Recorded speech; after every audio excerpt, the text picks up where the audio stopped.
চলুন বন্ধুরা, আজকে আপনাদের সাথে নতুন একটি জিনিসের সাথে, পুরাতন হলেও নতুন একটি জিনিসের সাথে পরিচয় করে দিই। প্রায় 80 বছর ধরে উনি এই রাস্তায় এখনও নরসুন্দর, যেটাকে চুল কাটতে চুল কাটা বলে, ওনার নাম হলো খগেন সাধু। দেখুন তো বন্ধুরা, আপনারা চিনেন নাকি? আদাব সাধু, কেমন আছেন? কেমন আছেন?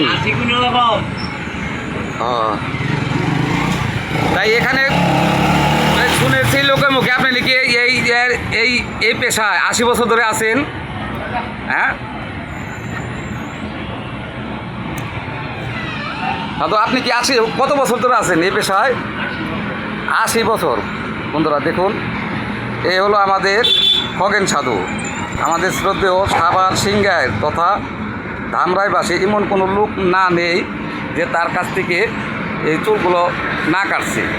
দেখুন বন্ধুরা কি নিপুণ হাতে আজও পর্যন্ত উনি সুস্থ হয়ে এখনও সবার সেবা দিয়ে যাচ্ছে। আচ্ছা, ছোটোবেলায়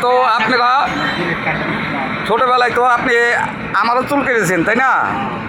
তো যে একটা প্রবাদ আছে, 2 ঠ্যাঙের মাঝখানে আপনি চিপা দিয়ে বাথাই করছেন। কত কান্নাকাটি করতাম, তারপরও কিন্তু তার কাছে আসলে নিস্তার পেতাম না। দেখুন বন্ধুরা, আমরা সবাই 50 টাকা নেন না, আর যদি সিঙ্গেল কাটেন। ও, আপনার বাসা তো সাভার বাগলপুরে, তাই না? ও আচ্ছা, এই হাটে আপনি তো এমন কোনো ব্যবসায়ী না নেই এবং অনেক বড় বড় রাজনীতিবিদরাও আপনার হাতে জাদুর পরশে চুল কেটেছে, তাই না? আচ্ছা, আজকে কয়টা কাটছেন চুল? এই একটা, মাত্র একটা কাটলেন? কতক্ষণ ধরে আছেন? দেখুন, হ্যাঁ দেখুন বন্ধুরা, এই রাস্তার পাশে উনি কিন্তু অনেক ইতিহাস এবং ঐতিহ্যর ধারক এবং বাহক এবং সাক্ষী। আমরা জন্মের পরে থেকে দেখেছি, হ্যাঁ, এখানে বড় বড় ব্যবসায়ী, বড় বড় লোকেরাও ওনার কাছ থেকে চুল কেটেছে।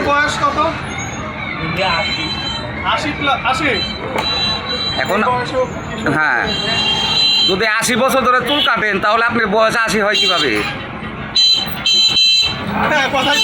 হ্যাঁ, আচ্ছা, ওই খগেন সাধুদা, আসলে কি আপনি 80 বছর ধরে কাটছেন? হ্যাঁ, 13 বছর বয়স থেকে, কিন্তু ওনার বর্তমান বয়স এখন 80 বছর। ও আচ্ছা, ওটাকে 80 বছরই ধরা চলে।